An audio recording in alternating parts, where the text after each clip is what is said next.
Do you like conversation on a variety of topics? Feel like no one wants to talk about the things that interest you?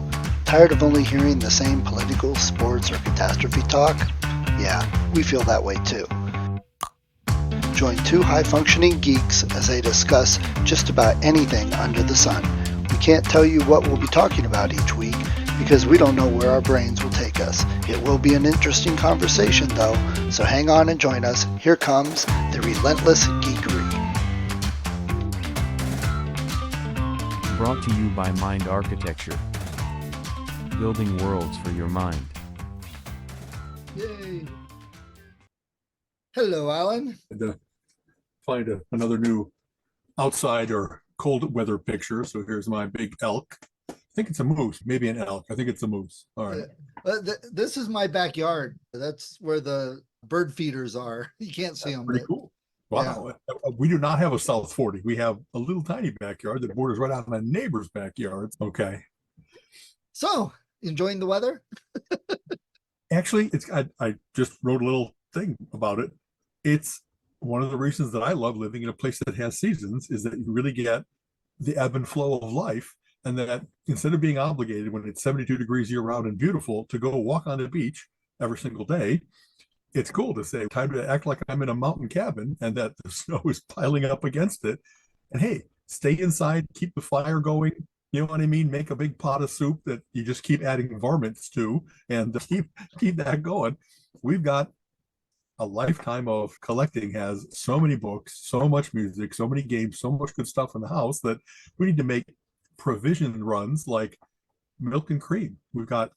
I bake bread, and so we've got all the bread ingredients in the house. We've got a basement freezer full of meat and various other things. So it really is like, it would be an interesting exercise to see how long could we go without having to go outside and really hermitize ourselves.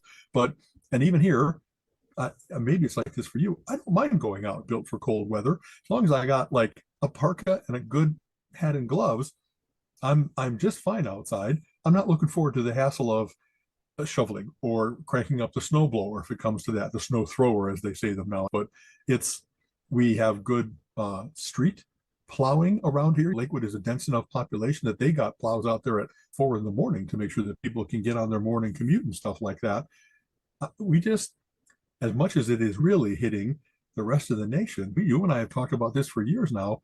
Northeast Ohio is an incredible beneficiary of whatever's going on with climate change, where we're just not getting the drought and the fires and the mudslides and the blizzards and our power grid has stayed up. One of the things I said was the only thing that could queer the deal is to like have our power go down. And then the heat's not running. And so we got to burrow into bed or put on over the years, I've gotten Colleen a whole bunch of different like Snuggies, things where it's like you're just in a little marshmallow full of warmth, right, and your little hands can come out to compute or hold the phone or read a book or something like that. I've been doing laundry. I've been seeing the plumes of steam coming out the back of the house what a wonderful civilized world we live in, that just being able to take the temperature from 14 degrees outside to 68 inside, it's all, and we're looking at getting a new furnace, air conditioning, humidifier combination. It's been long in coming. We've been running off of, and maybe, I don't know how your house is set. Our house is older, like 1930. And so it's got things that are still kind of artifacts from the 30s, the 60s, that kind of 90s. And things continue to run. It's time to look into, there's things with a much higher SEER rating where it's much more efficient. And we have had heat, but not full house air conditioner for all the time that I've been here. So we've gotten very cunning about one room air conditioner per floor. And as long as you seal the house up, it really seems to handle that level by level. But it'll be really nice to have one thermostat to rule them all. and as long as hackers don't get into it. Well, and that's funny. I really do want one that I can remotely control, and then of course, I'll have a timer on so it does things during the course of our day of wake up for us and then be calm during the day. So there's a company called Samsara that is part of the Internet of Things that really seems to be doing a lot to solve that problem. That it's not, hey, I got a heart pump that you can take data off of but you can also control it and kill me. Right. They have all kinds of, so far as I can tell, they're one of the leaders in the race for making it that those things aren't put out there for convenience and then die from bad security, that there really are good things being embedded in it, so that it's not going to be because we rush to have our TVs and our refrigerators and our furnaces be controllable, that now they're also under somebody else's control. I'm not that concerned on those things with all the security and that. Just as long as they can play Doom, I'm okay. Well, funny, one movie that we've been planning on seeing, and I'm not sure, we just haven't had like movie time. We've had a couple shows time. There's a movie called, I think, Inside, with Willem Dafoe, who is one of those guys that no matter what movie he's in, I'm watching it because I just find him arresting on screen. And it's about, I think, like an art thief, a jewel thief that breaks into a rich person's penthouse condominium and then gets trapped in it because it's all controlled with electronic locks and electronic humidity. And so they've had other horror stories about this where the whole house is under control and then people divorce, and then the bad spouse keeps playing with the person that remains in the house's temperature and humidity and that kind of stuff. And those aren't just like, when I say stories, not somebody made it up, but it really has happened that people were using it to torment someone. And that'll never be the case for Colleen and I, but just the fact that you really have to have like the awareness that you're putting a big thing in your life, like your car can't go under somebody else's control, your house can't.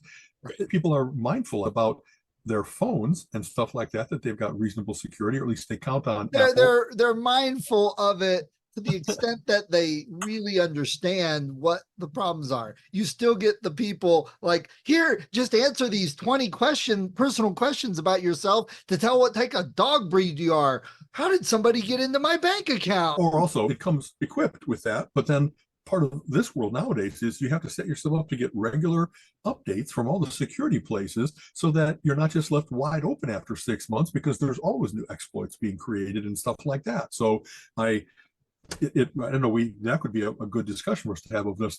What do I have? I have on my phone and on my Mac systems, not only what Apple gives me, which is a good firewall and stuff like that, but other things that regularly do malware checks, like Malwarebytes. And just by having it run in the background, and occasionally it says, yes, you just got an email that has a payload that if you click on the attachment, it's going to try to attack your machine.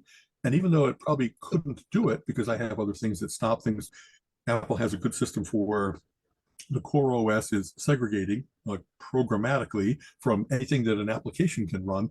There are always new things coming up, especially 0-day stuff where they haven't even really had a response from the security team yet. So I have those things running in the background, but occasionally, and I think I know we always have a little bit of a religious war when we talk about this, and I apologize. I get those occasionally from the Mac whenever I've put a Windows system online, like I have a Windows partition that I run under my VMware, not VMware, Parallels. If I don't immediately lock it down, I immediately start seeing attacks. There are things continually probing the internet for, can I get to your router? Can I get to your machine? I think that's one of those, like, there's never a time. You can't be like, I don't know, physically segregated enough. The minute you tap into the internet, it's just saying, I'm going to check every IP address within this range. I'm going to run a series of things to see how locked down you are. I've never been, let me think about this. I don't know if I can say never. I think that I've only been caught once where I didn't immediately do things to stop it from happening.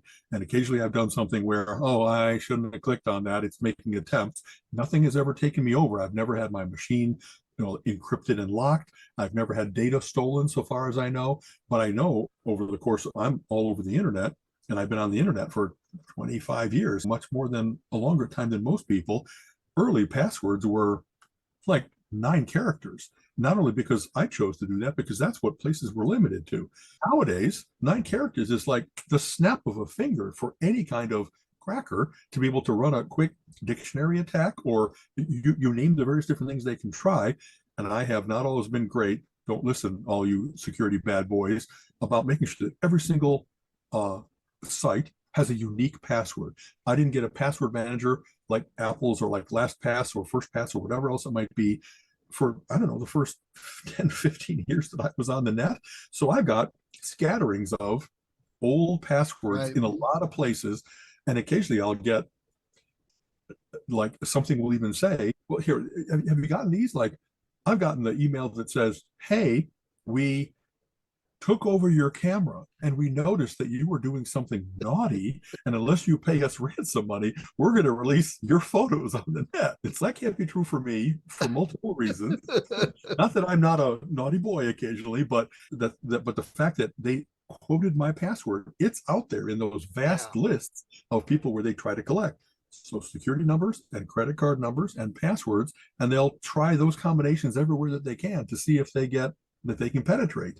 I've, over the course of time, been updating everything. So it really is nowadays whatever. I think the current standard is either 48 or 64 for impenetrable enough that using that level of DES, digital encryption standard, it'll take this many years for it to penetrate, and therefore you don't look like easy pickings to the bad guys, and so they'll move on. But then you hear about quantum computing, and they say that's all going to go away when we can do all those cases simultaneously and have it collapse to a solution. So there's interesting things still happening in that regard. There's a whole bunch of biometrics now that are supposed to prevent that from happening. I use my fingerprint identifier. They figured out ways around some of that. I saw and it doesn't have to be the spy movie thing where you cut off a guy's hand. You know what I mean?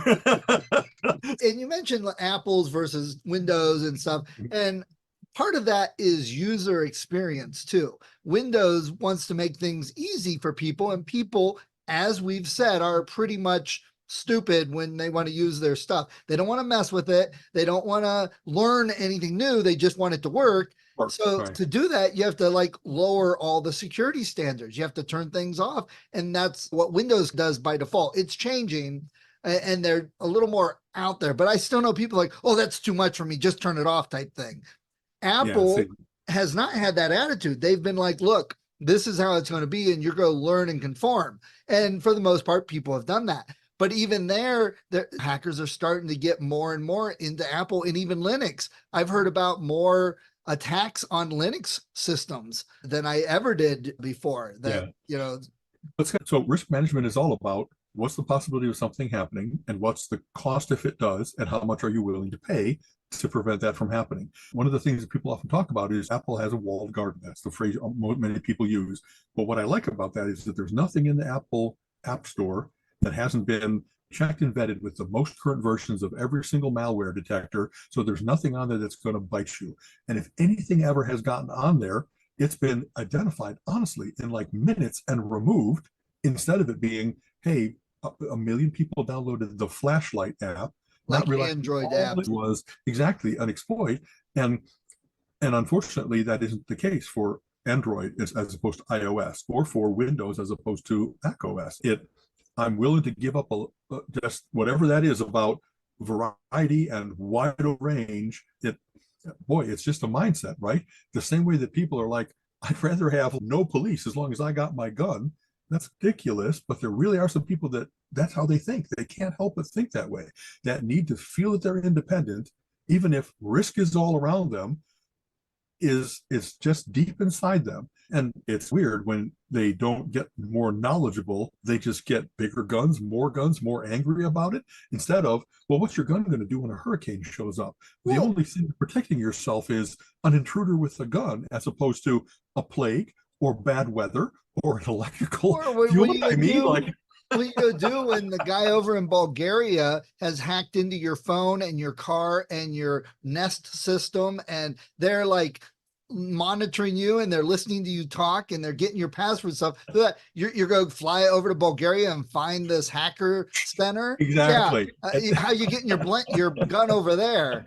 Every time I see one of those silly memes that says, as long as I've got a gun and you've got water, I've got a gun and water. And so what you don't have is the fact that I just hacked your bank account and your kids' grades and whatever else I might want to do.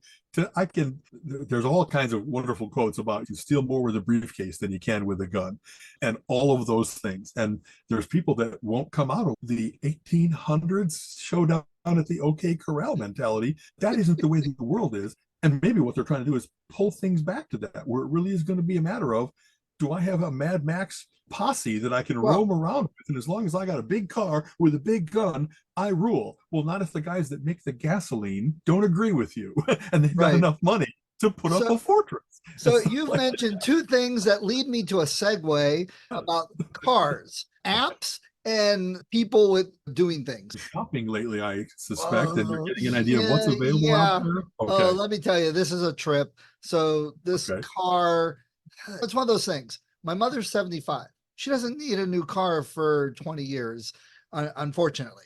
And she doesn't like to drive a whole lot. That's a lot of payment for a car for her. So it's a matter of here's a car, we're splitting it, but it's in her name at the moment. Eventually, it's going to get turned over to me at the end of its life. And that's okay, that's fine. I can work with that because it's a nice car. So we got a good, reliable car as opposed You want to, her to be safe. You want it to be reliable. You can't right. let anything bad happen to your mom. But Exactly. there's Yeah. also what you just said, the limitations as to how much time it really is going to need to be a useful life and stuff Right. like that. So, And it's a big payment. Cars are outrageous no matter what you get, but Yeah. splitting it between us, it's a much more reasonable payment. And I'm going to get a second car used to just when we're not driving that one, not putting all the miles on it, running the kid back and forth to work. Got two cars, Yeah. we're good, and we can afford that. So, couple things. This new car has an app, so she could start it remotely and all sorts of stuff. And she's afraid to do it because she's if I lose my phone, somebody's going to be able to get my car. Steal my car too. Yeah. Or Okay. she's afraid she'll get hacked and they'll have control of the car. I'm like, honestly, I'm not that worried about somebody over in India getting control of the car. If we find out about it, we switch the codes and, that's all good. Right. But Just real quick, when I used to have those conversations with my parents, once in a while I'd be like, that advice that I take on what you have so much experience about, you really might be able to take my advice because mom and dad, I know a lot about computers. I know a lot about phones and apps and so forth. And if I say that the odds are low and that kind of stuff, don't let your fear run your life. Listen to your right. loving son who would not expose you to those kinds Exactly. of, you know yeah. what I mean? But it's funny you say that because the country wisdom, the general wisdom, there are two things I've learned about modern cars. So here's our geeky tips of the week for cars. Number one, you do not, when a car is cold, it does not help it to turn it on and let it run because the oils don't run when it's not moving. So Without it moving. That's exactly right. yeah. Okay. So you're actually damaging the engine by leaving your modern cars run without moving. So Okay. you need to turn it on and get moving. So all those people that turn it on for 20 minutes, you're Right. shortening the life of your car. Some cases so they can warm the cabin so that they'll be okay in it. But Yeah, that's a different issue, which I totally I understand. get 2 blocks away and my car is already pumping out heat. It depends on what car it is, but it isn't where you really were already at your destination before the frost on the inside of your car. Maybe in this weather. Nowadays they're very powerful. Okay, true. Yeah. So That's the other very thing true. I learned very similar to that is this cold weather. This car is used. It's only a couple years old, but I went out yesterday and it wouldn't start, no juice. And I'm like, we drove it Saturday and now it won't start Monday. The cold Right. weather drained it. The battery can't have drained, the alternator. Okay. Yeah, the battery is 4 years old, which is a long life for a car battery. It's time to change it. But what I found out when the guy came to jump it, that's AAA. Thank you, God. It's 7 degrees out there. I am not pulling a battery out, folks. I've been there, done that. Pay for AAA. That's the benefit of being 50. Yeah, we've had AAA forever because yeah. they're such a security net no matter where you are in the United States.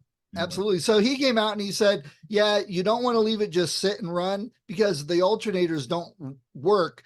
They have to be moved. Your car has to be moving to be charging. And I'm like, I didn't know that. So everything my father told me, and like you said, the words of wisdom from cars from the 60s does not apply anymore. Don't apply to solid state cars, if you will. Yeah, it's not a mechanical world. Computer world. Okay. Yep. Hey, you can't get a car without getting all sorts of doodads and gadgets and stuff nowadays. So this car's got some cool little features, fun toys to play with. Okay.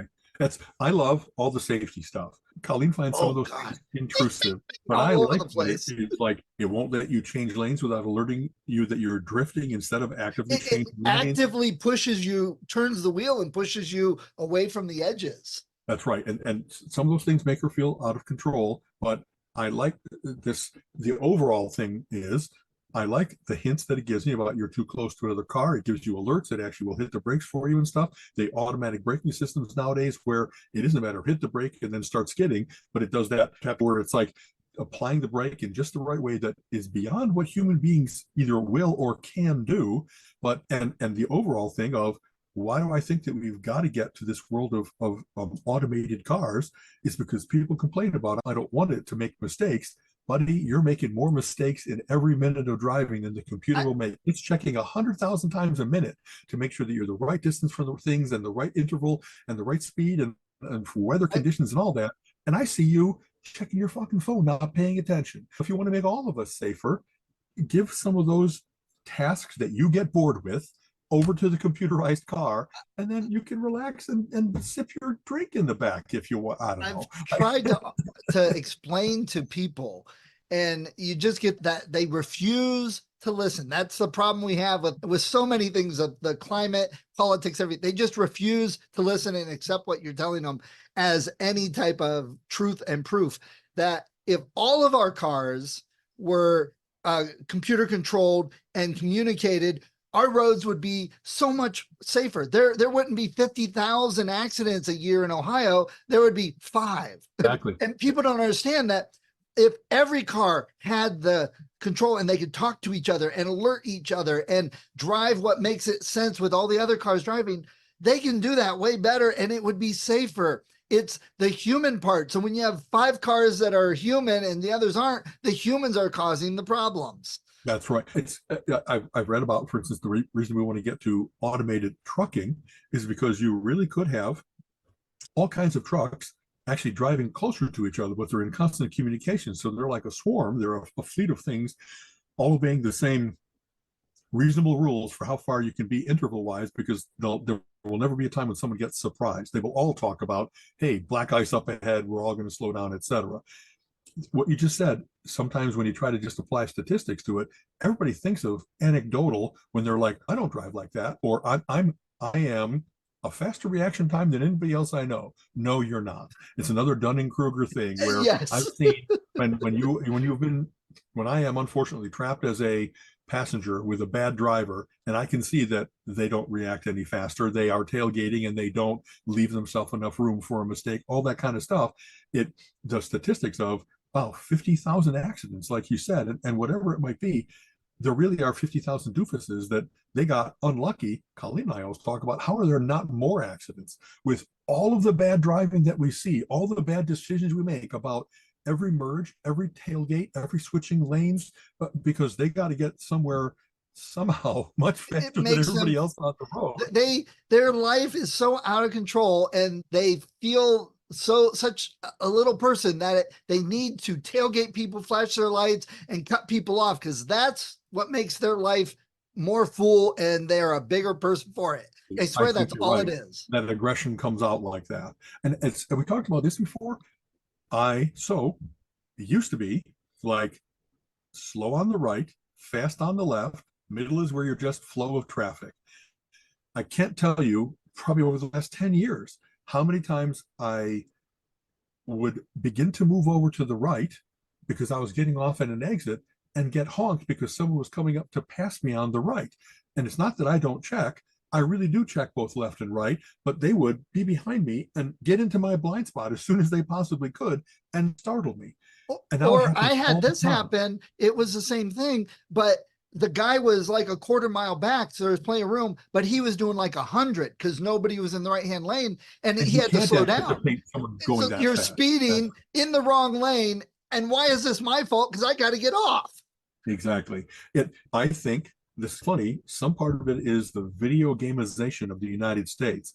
When you're playing a video game about driving, they really don't care about the lane usage at all. They are continually doing things where they not only go left, but they go on the shoulders. They do whatever they can to like do stunts and stuff like that.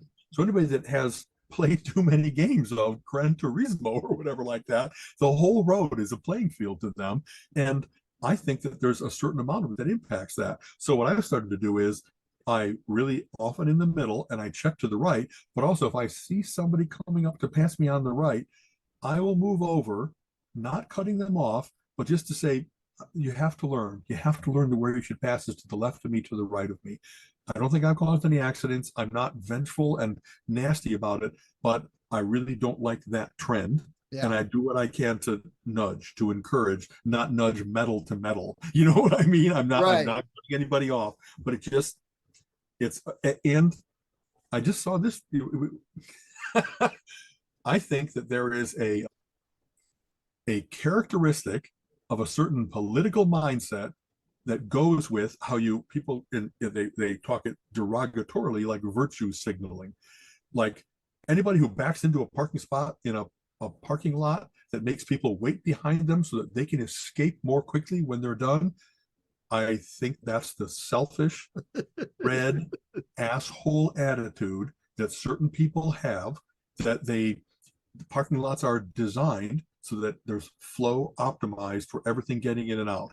And they're willing to say, especially the angled ones, go to hell, all the rest of you. And exactly that, when I see someone actually back into an angled thing, so when they come out, they're going to be going the wrong way unless they do a sharp right to compensate for that. And I just saw this at Playhouse Square. I see this at the Marks lot all the time. And when they have a truck too big for a parking spot, and they don't even try to get up to the end of their slot, they'll leave themselves not a foot out, but a yard out into traffic.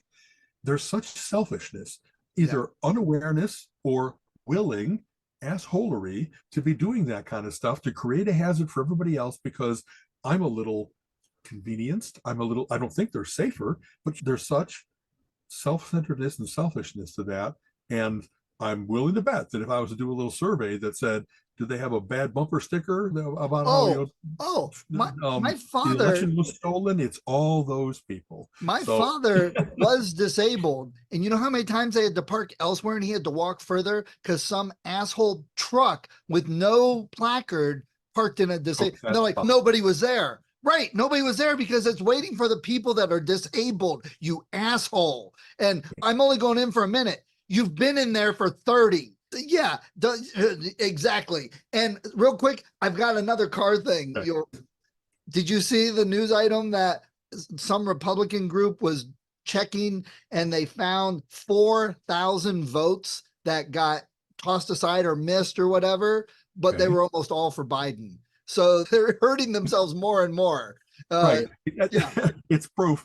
Every accusation a confession. That's my catchphrase for this year, for the next 10 years, I think, is that anytime that I see somebody projecting how bad somebody else is, it's because they're doing it themselves and they're either unaware or they're trying to distract. Yeah. And its hypocrisy level has reached stratospheric in this world. We just, anybody that tells me we have to pass a law about this, I keep thinking, is that because you can't control yourself? So you want there to be some kind of enforcement mechanism that will stop you from seeking out sex in a public restroom, from using a false name, Ted Cruz, Raphael Cruz. Like, it's just the weirdest thing. And I don't know why somebody in the press doesn't immediately say, that's bullshit because your name isn't, you know what I mean? They should immediately call them out on. Right. There's no double standard here. You don't get to be above the law, different than the law that you're contending. It's just the weirdest thing to see how fervent people are about something that absolutely applies to themselves. And sure, let's pass the law and then throw you in jail. You'd be our first customer. You want to? No, that's different. So here's something that'll anger you. Last week, Colin and I, new car, it's only a couple years old or a couple weeks old, drove to go see a movie. And I heard I'm like, oh man, something's like rubbing. Flat or something got stuck underneath. It didn't sound like a flat. It sounded like a tire rubbing. I'm like, did we pick something up? And I had noticed the week before, shortly after getting the car, when I was driving right here on the road, lower speeds, there was a bit of a shimmy wobble, not alignment, more of a tire unbalanced. And I'm like, okay, then maybe they had a balance on there and it flew off or whatever. So we took the car in. I said, look, this rubbing something or whatever. They said, oh, all 4 of your wheels lug nuts were loosened. Your tires were wobbling all going down the road because that sounds kind of sabotagey more than it's a TikTok challenge. And the police put out an alert here in Northeast Ohio that it's going around. And the dealer, when we took it in, said, we're the second car that's come in that week to have all 4 tires lug nuts loosened that needed this is like endangering people's lives. I was gonna say how just irredeemably dangerous. You know, Right. when someone does the planking thing in the middle of the road, they're doing something incredibly stupid, but it's them at risk. To do this to somebody else, I've seen the video where like they just in the middle of walking along the street, they fall off and hit someone. Yeah. The surprise is funny. It's not funny at all. See, It's I told the tow truck guy that came and jumped our car, I said, you know what? If I ever walked out in the Walmart parking lot, somebody was doing that to mine, that tire iron would meet the side of their head. And here's the thing. If you hit them and hurt them, they're going to sue you and they're going to freaking win, even though them loosening your lug nuts is essentially trying to kill you. It's attempted homicide, but it wouldn't go over that way. That would be, I attacked them in a parking lot when I wasn't at risk. Yeah, I'm at risk because I didn't know they were doing it if I didn't walk out there. That's what would drive me crazy is I know if I would attack them because they're loosening my lug wrench, I'd be the one at fault and with just as much issue. They probably would get some slap on the wrist because they weren't doing anything to endanger, but they were. And that, oh my God, I swear to God, if I ever see anybody doing that, I'm probably going to go off because what would happen if my mother was driving that car and the wheel flew off at 70? Yeah. I'm so happy that we nowadays have a garage because it used to be that our cars were both in the driveway and we're right next to a parking lot that features restaurants and bars. And I could just see what a hoot it would be coming out of the bar at 1 a.m. They've been doing it. Look, their house is all dark. We could easily sneak over there, and go maybe kill them, wreck their car. They've been doing it in like Walmart parking lots and movie theater parking lots, not people's driveways. Because they could thing for me to quick check when I come out. Yeah, because they can. There's so many vehicles they can hide down, and they can get 3 or 4 cars and move on. And I'm just like, I are junior vigilantes. What should we do? I guess I'm not going to strike the guy with a tire iron. I'm going to take a picture so that I can make sure that I can present that to the police and say, here's the guy doing it. I saw him.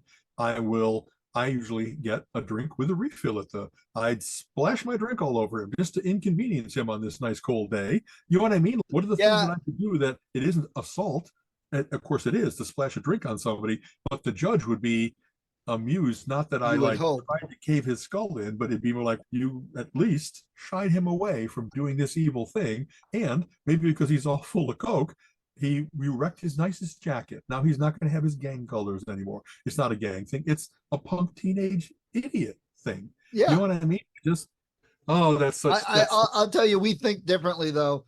I'd have a hard time not attacking him with that tire iron. I hear you. I really do. Colleen sometimes comments that I don't use my size. You know what I mean? We've been in any kind of number of confrontations at concerts or just like when we were walking down the street and people were yelling at our masks because they didn't believe in COVID. And once in a while, it really would be okay to just say, hey, buddy, let me talk to you for a minute. Wham. And I throw a good punch. I carry a pretty good punch. You got to put your hips into it and I weigh 285. But all those things, I got all my aggression out when I played rugby in college, when I studied a little bit of boxing and stuff. And yet boy, how much do I want to get this recorded? Colleen really doesn't like dogs. She's very scared of dogs. And once in a while, we see people that are not managing their dogs well, where it really could be a difficulty. So I make a point of getting in between and not letting the dog get to Colleen, but get to me. But I'll tell you what, if ever I got attacked, I'm not going to yell at the guy, come get your dog. I'm going to kill that dog. I'm going to break that dog. I'm going to break its legs. I'm going to put my thumbs in its fucking eyes. I'm going to give it my arm while I beat it to death. And the owner might get a few lumps also on that one. Like it isn't like that when things, I don't know, you and I have read, maybe this will be a segue into Repairman Jack. You and I have read enough things that how many people they get hurt, they die out of indecision and self-control when the other person has no such restraints. And so I'm always thinking of what would I do in certain scenarios. You know what I mean? I really try never to be caught flat-footed. And I really have decided if ever there's going to be a fight, I'm really not going to like Marquis of Queensberry rules. I'm going to try to fucking break the guy. I'm going to break a limb so that he can't attack me anymore. I'm not trying to kill him, but I'm going to stop the fight as soon as I can. I'm not going to trade a few punches. I'm going to try to step to the side and take his knee out. I'm going to try to poke his eyes out of his head. I'm going to fucking bite the guy. Sorry, everybody in the world that wants to think that Al's a nice guy, but if ever you've reached that point where it's not just talk, it's not just ragging on each other nowadays. It's all a street fight then.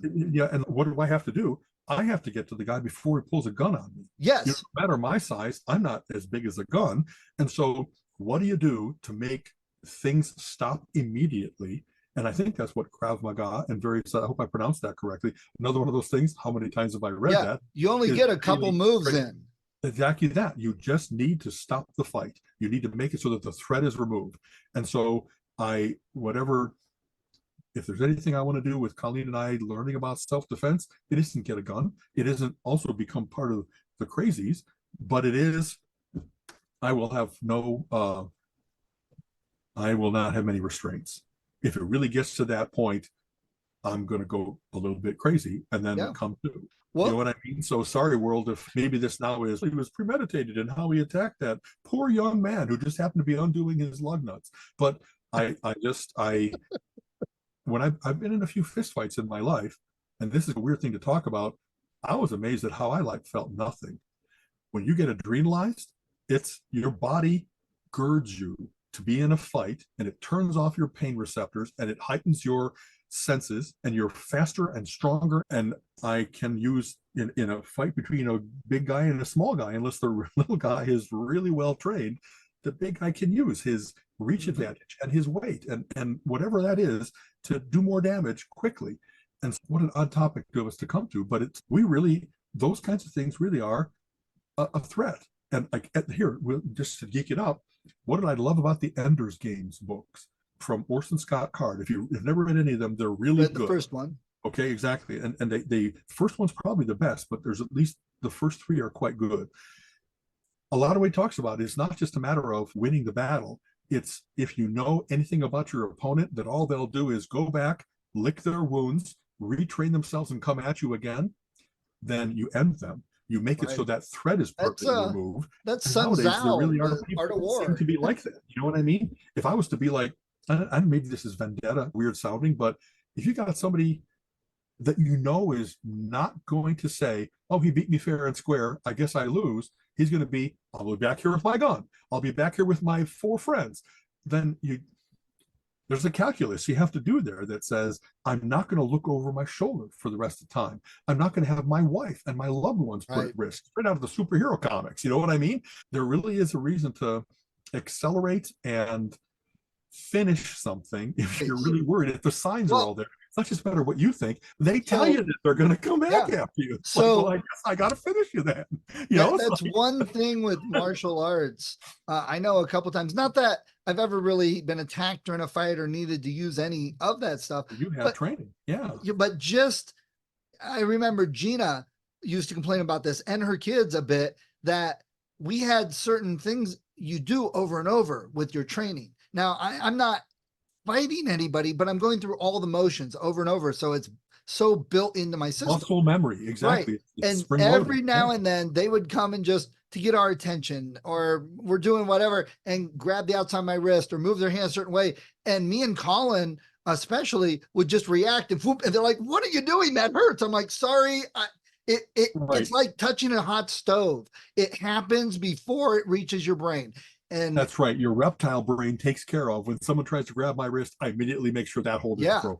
Yeah. And I remember the instructor. Now, of course, there's some debatable, questionable teachings on some of his stuff on this, but he basically said, all you kids, you've got training now. So you can't just go around picking fights with people and fighting and using it. That doesn't happen anymore. You've been trained. But if someone ever messes with you, you act like a black belt. Even if you're not a black belt yet, you act like a black belt. You step away from the situation. You tell them to back off. You tell them to stop. If they don't, you end it. And that's what he said. He said, you do everything you're supposed to. You back, you don't. And this happened to Colin once. There was a kid on the playground when he was young, 1st or 2nd grade. And the kid was like picking on him. and whatever, saying whatever. And Colin told the teacher, and the teacher said, I didn't see it. He told me, and I contacted the teacher, and she said, we'll watch, but we didn't see it. And I'm like, I know this kid, he's caused other problems because he's in Cubs. I know this kid causes problems. So it happened again. Colin told the teacher, and they said, you stay over here. And I'm like, no, my son's getting picked on, and you're telling him he's not allowed to go all over because of that? No. So we told him the same thing. Don't start it, but finish it. And this kid made the mistake the one time, like grabbing his shoulder, and Colin knocked it off and stepped back and said, don't do that again. Stop, whatever. And the kid didn't listen. And Colin just palm struck him right in the middle of the chest, knocked the kid down. And Colin got pulled into the principal's office. I got called, and I went down there. He struck. Yeah. Right. And I said, so what happened? And Colin said that. And the principal, well, what we saw was your son hitting this other kid. And I said, and here's the emails from 3 days ago. Here's what he told me. Here's what the teacher said. We have a record of this kid doing this. My son was protecting him. He shouldn't have struck him. Colin, did the other kid do something to you first? Yeah, he grabbed my shoulder. He pushed me.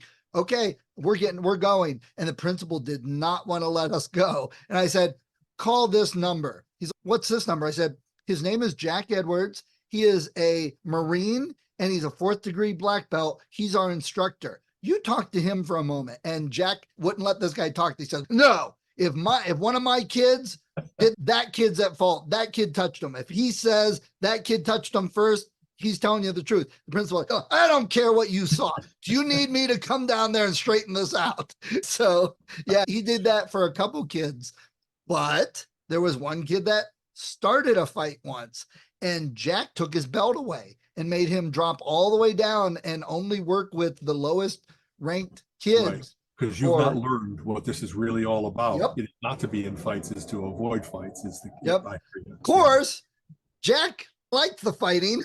We were at a club once, and some guys, there were like 4 of them, were dancing up around his wife, and the one grabbed his wife's butt, and then Jack went after him. And me and another guy who was like big like you, we were both new, white belt new. And Jack's like, come with me. And we're like, oh my God, we're all about to die.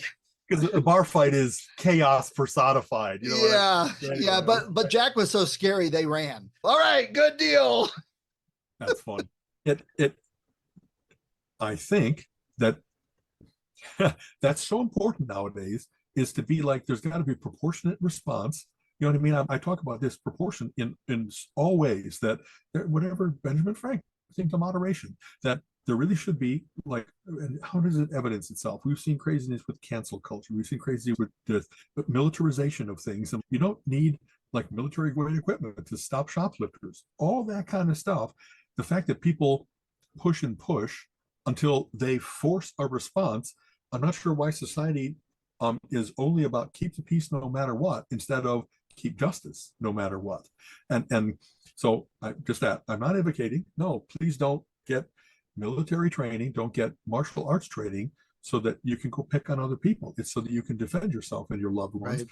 But it absolutely is, when the time comes to act, you have to be in the mindset that said, I didn't cause this. They pushed it to the point that there was no other response than to stop them from being the threat. Right. I will say, that's the thing that's in people's about why they want a gun, because they really think that the world is threatening all around them, and threats to them don't consist of bullies. It consists of minorities or revenuers or whatever they have had built up in their mind that are false threats, but that gives them the permission to always think that anything outside their house could be threatening. You know what I mean? And sometimes people talk about, hey, the only solution for a bad guy with a gun is a good guy with a gun. I don't know that many good guys with the guns. I don't know. All I know is people that are carrying guns around. Not all. How about 90%? They're looking for a reason to use it. Yep. It's not just for show. They want to get in front of the cameras and say, I saw the threat at the theater, and so I shot 5 people, but luckily I killed the one guy that did something. And so I don't want all those bullets flying around me. Right. I don't want to think that you, with no military, police, or other training, are the one that's going to be the defender for all of us. And don't tell me concealed carry gives you that good of training. They're just trying to legally get you through the least amount and hand you a certificate to make you happy. And yeah, it's funny. I don't I'm trying on new things in 2024. I don't want a gun in the house, but I think that what are the threshold things that might happen that would say, now I need to be armed as well, because I think that there's bad things around me, and I'm not going to let Colleen and me be victims. And so is it keep the gun in the car? Is it only carry it where I'm worried? I don't want to be going to a concert or a church or a mall because I'm worried about Right. crazies around me. Well, But if that's like now the trend that everywhere you go, someone is pulling a gun on you at the gas station because you took their favorite pump, like the number of crazy stories that you read as that goes up, I'm like, I'm not going to die stupid. I'm not going to die from crazy. right. And I don't want to shoot anybody, but I'm not going to get shot. I don't know. This is I remember some of the contests and meetups and stuff we would do with martial arts. You get in the black belt rings. Now, none of this was official, none of this was taught, but everybody's talking. They're like, so the general consensus is, as a black belt with your training, that if you see somebody going for a gun and they're about to pull it out and they're about to shoot you, if you are within 22 feet, you have enough time to get there and take them out before the gun comes out. If you're beyond 22 feet, you take off. Okay. And that was like the rule of thumb. Exact number. That's how many strides and Yeah. The element of surprise and whatever else it might be. And that Right. maybe that's the thing, is that if you're going to be martial arts trained, the key is to get guns out of it because they give them range weaponry. That it's not hand to hand anymore. You know what I mean? If I would go back into it, and I thought about going back in, I was like 7.5 years of training with that. It builds confidence and keeps you in shape and all sorts of stuff. But once you get up to 4th degree, you get to go down to Texas where the headquarters is with the Grand Master, and you get to train with archery, bow and arrow on horseback. I'm like, that's awesome. That's an interesting path. Exactly. Yeah. That's kind of funny. But you got to be careful and just stay within the compound because it's a big field, but there's a lot of grass. You don't go into the grass because of all the rattlesnakes. Wow. We might have talked about this in a long ago episode. I've been shooting and I'm surprised at how good a shot I am.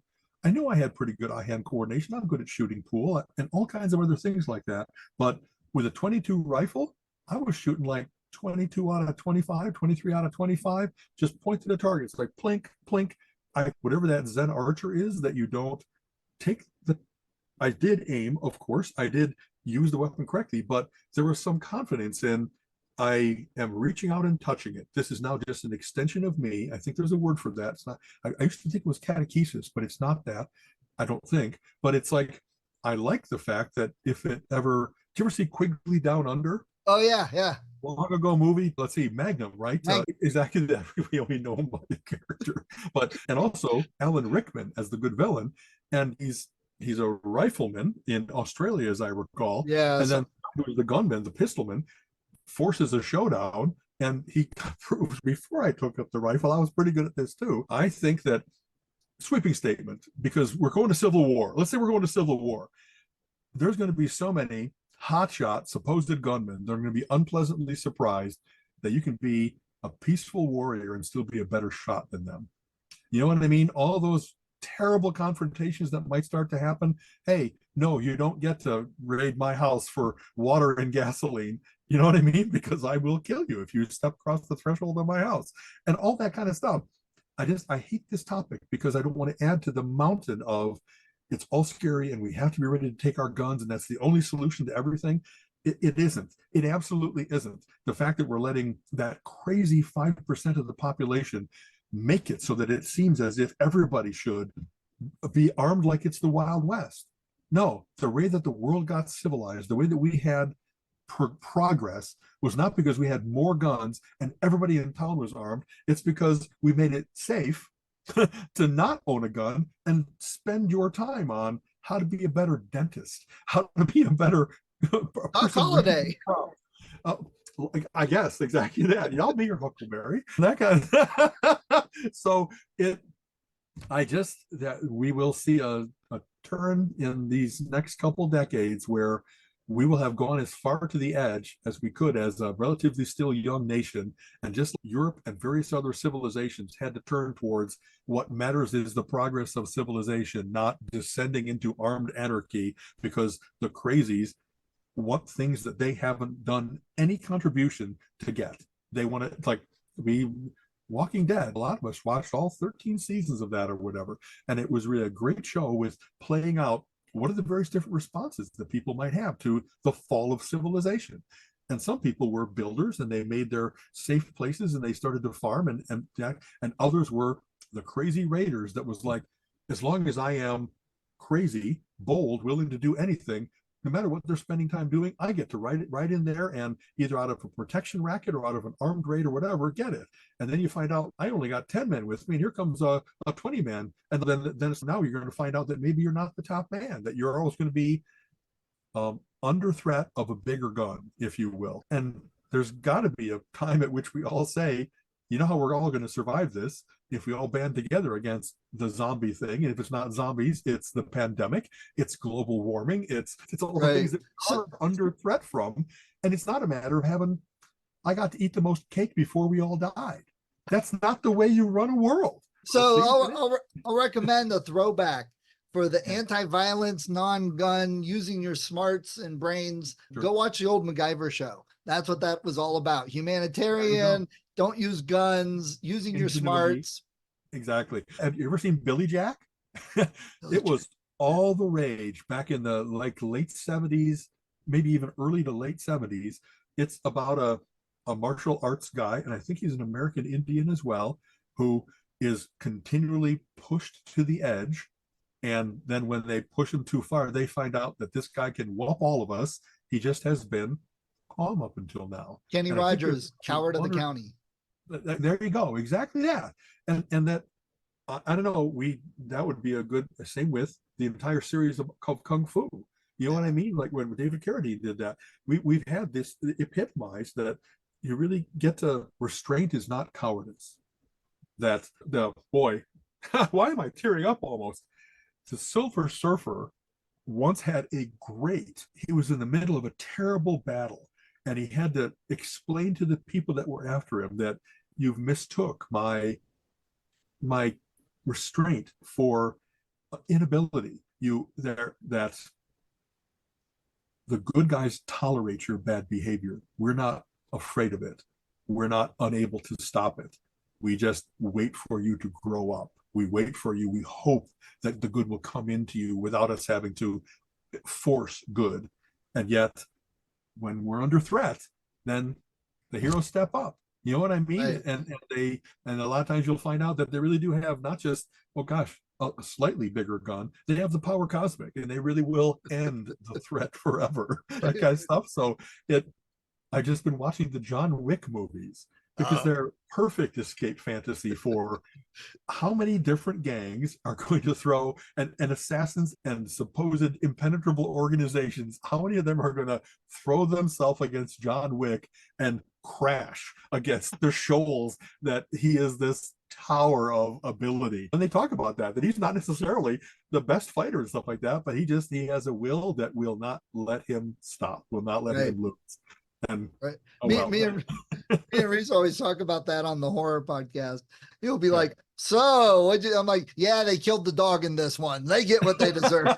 Exactly. What were they thinking to unleash this terrible force because they thought they could, because they thought they could get away with it, because they're that cruel. And there's nothing like the realization in the eyes of the villain when it's, I really did screw up there. Well, I really did die now. I saw a meme about that. It shows the Death Star, and then it shows the scene where the guy is telling Tarkin, hey, we identified a problem. We should leave. He's, we're not leaving. We're strong. And then the guy goes, yeah, but John Wick's dog was on Alderaan. And you see the shuttle flying away. Exactly. That's very good. See, well, isn't that fun? That's entered everyone's vocabulary. Yeah. It's like that. So let's see. What else we have to talk about today? Repairman Jack. There's an author I really like, F. Paul Wilson, who wrote a whole series of Repairman Jack books.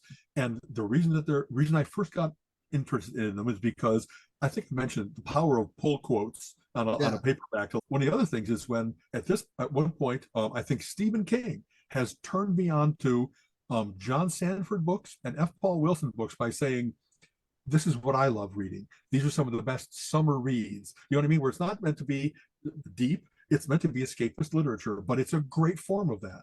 And it's about a guy that he's like off the grid. He really has made a point of not being in society, but he has an 800 number that people can call and say, I've tried every other avenue to get this bad thing to stop. And I heard that you're the repairman. Can you help me? And he will take on causes. Reacher, there's any number of interesting, very moral code, better than most other organizations that profess to be the moral organizations. And he is great not only at rigorous force, he's great at manipulating situations so that the villains set themselves up for their own demise. The Avenger, way back in the pulp heroes, used to be really great at that too. And he actually does often warn them, saying, if you continue with this course of action, you're going to get it in the neck. And they're all only full of themselves, only full of bluster and idiocy. And then indeed, their car goes off the cliff or whatever else it might be. So they're a very satisfying read in this regard. And there's supernatural elements as well as the criminal elements that he runs through, the secret organizations, the Septimus and stuff like that. And he's actually written a number of interlocking series called The Secret History of the World, where the keep that was about like an aged vampire that was kept at bay by having many crosses in all the wall of this place, and how during the war, one of those gets broken and it lets out, and then the Nazis get to find out maybe not the most evil thing out there, that maybe this thing is going to decimate them. Anyway, so high recommendation to, he was really good at creating all these interconnected things, really good at always advancing the series, not just, wow, another cardboard cutout. We just talked about the Doc Savages a little bit, and there's actually a pretty formulaic plot to a lot of those. Yeah. And I like that kind of plot, but there's 181 of those. I don't know that I need 181 doses of exactly the same thrill, if you will. Right. Yeah. Whereas there was enough surprises and stuff and movement forward in him and sub characters and stuff that it comes to a very satisfying conclusion in Night World. So where him and the other series, the adversary cycle that he wrote, collide together and stop the whole world from being destroyed by the elder gods, if you will. So really cool. The Rakash, he uses the Rakash as his main demons, and it's a lesser known mythology. It's the Indian demons, that is not even American Indian, but subcontinent Indian. And he's just very good at dread, where it's not only jump scares, it really is, oh yeah, that's bad, and it's building, and I really need to find out, but I don't want to. And you know what? He's got a talent, this F. Paul Wilson guy. I don't think he's as well known as a Stephen King or as a Robert Bloch and stuff like that. They're famous horror authors. Joe Lansdale, there's a couple of Joe Hill that are now really well known for not even series, but individual works. Didn't he do a series that was cowboy steampunk with a robot, like a coil hunter or dust hunter or something like that? I don't know that one. If he did, I'll glom onto those and read them, but I don't know that it's... Maybe it was some other F. Paul Wilson that just keeps ringing in my head. Might have been somebody with their name really close. Okay. What's interesting is, so they went often, I would look for him in horror or in thriller, but they'd have him in the fiction section. And so you're not going to attract the readers that you want if you get yourself misclassified. You know what I mean? Yeah. Like I would have to look in multiple sections, even though they were clearly not just a work of fiction. Anyway. And you mentioned Doc Savage, who I've started reading. First time, I've never read Doc Savage before. I've known of him, heard of him, knew about him, never read the stories. I'm enjoying them. They're so much fun, like you said, reads. Now, and I think we talked a little bit about this, is if somebody created Doc Savage today and wrote these stories today, they'd never get anywhere. It's not the stuff of modern fiction. It's definitely pulp fiction. It's that era. And the book, I've got omnibuses. It's 4 stories in one, but they're each only like 120 pages. That era, the Mac Bolan and Executioner stuff.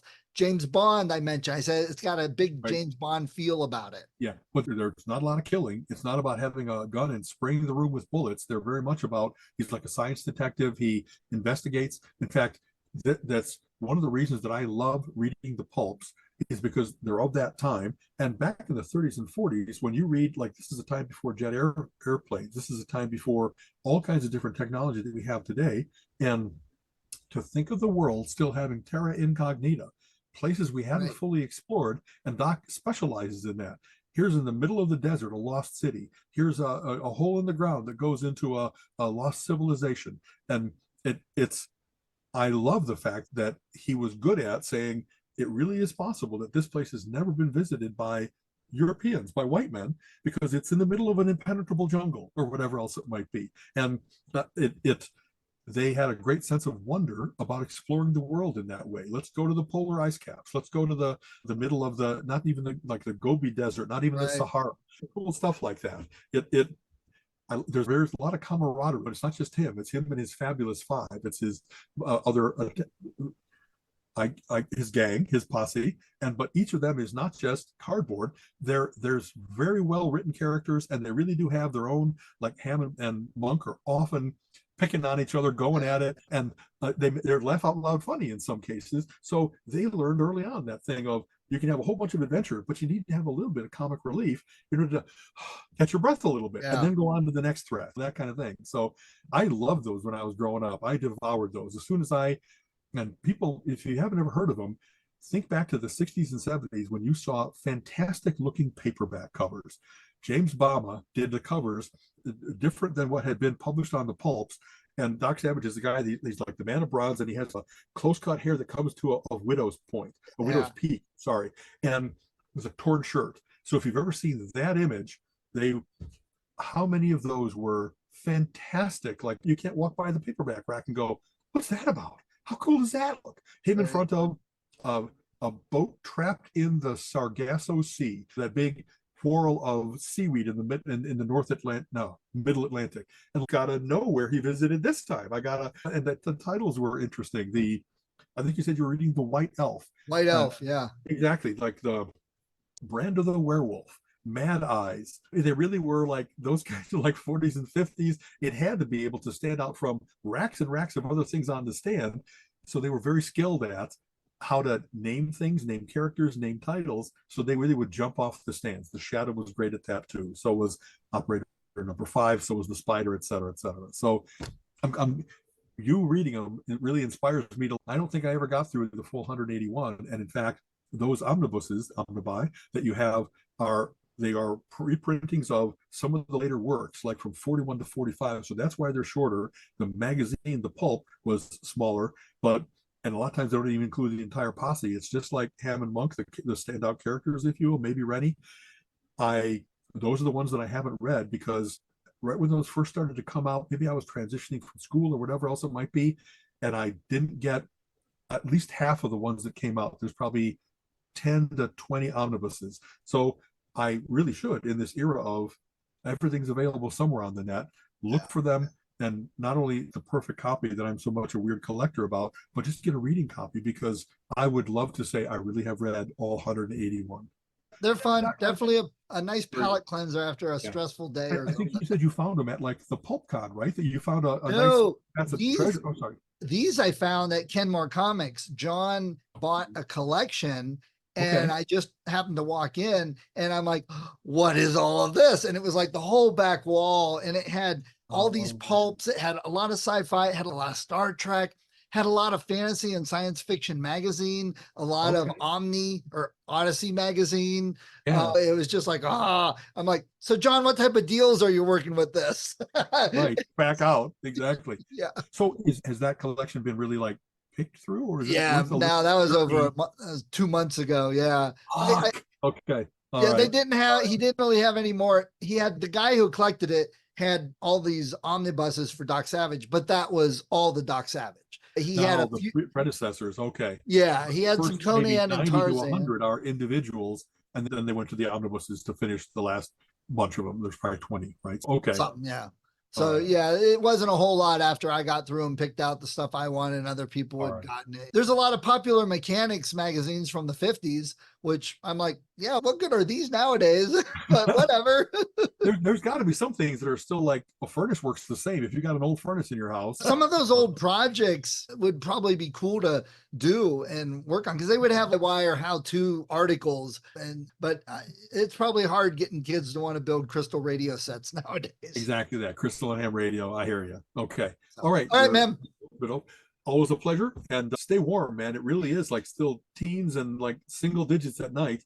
I'm surprised we haven't had more like trees explode and stuff, but it's not really zero yet. It's still at least teens. Our wolf got loose because his it's a lead line. It got crimped and then he pulled on it when it was cold. It just snapped. Yeah. Oh my. Okay. I had to go get him. That was a treat. Okay. And next week, we really got to talk Echo because there's a lot to talk about with that show. Okay, exactly. I'm liking it, but not loving it. And maybe because I haven't cottoned to the lead character. You know what I mean? She's not someone that I haven't. Oh, she's great. It's more okay. She's dangerous. She's interesting. She's not. I don't know. Quite often, Alan, I do think, you know what? He reminds me of a 20-year-old female kickboxer. Quite often, I think that looking at you from the Choctaw it might be Nation. The demographic mesh might not be there for me. I hear you. Yeah, we'll talk about it. I can't wait for that one. Okay. Whatever we're doing today, I noticed very few stutters. So since we had talked about if you're doing it local recording instead of the net, or if you're using a different, whatever you're doing, just back to Zoom. Then I guess we'll stick with that until we find out what we can do to buffer correctly. Wonderful. Okay. I was going to try that other one I told about through the script. Exactly. And I got on, but it was a web-based cloud recorder, which we've never had success with that. And I was watching it and I'm like, see, I keep telling you, it's me, not you with this. I'm watching, it's got a ping number and my ping is 1 to 5 and it's on 3, drops to 1. It's on 3. I'm like, what the hell? Why? Because just it's funny, physical isolation means nothing in the era of like fiber optic cable. You know what I mean? But that every little bit of data we collect helps us get to a solution. This really has been a great session compared to a couple of the previous ones where we experimented with webbing. So the ping, unless I'm online playing games or I'm doing some web conferencing, with all the other work I do, I never notice it. You don't know. It's only That's those. really true. Yeah. Latency and lag matter the most to first-person shooters, not to Zoom calls. Exactly. Yep. So, all right. All right. Later, dude. Okay. Bye-bye. Well, we hope you enjoyed that episode of Relentless Geekery and that you'll come back every week and listen and join us in our conversation about all the exciting things in the world of geeks and the fun that we have, whether it be music or the movies or comics or role-playing games or board games and video games. We talk about so much and we love having everybody come with us. Please, if you did enjoy the show and you like listening to us each week, give us a review, give us some thumbs up or stars, because that helps other people discover us and helps the podcast grow. And we also are starting to add some geeky, unique t-shirts. If you go to our website, relentlessgeekery.com, you'll see we have a shop with some t-shirts in it. And these are some fun sayings, some fun designs we've had and talked about on the show. You can also get a Relentless Geekery t-shirt. And this would also help support the show, as there are some costs with hosting and the software that we use. So it'd be great if everyone checked that out also. But please, we hope you come back next week and give us a review, pass it off to your friends, let them know. Join us as we talk more about the wonderful world of geekdom. You have been listening to the Relentless Geekery podcast. Come back next week and join Alan and Steven's conversation on geek topics of the week.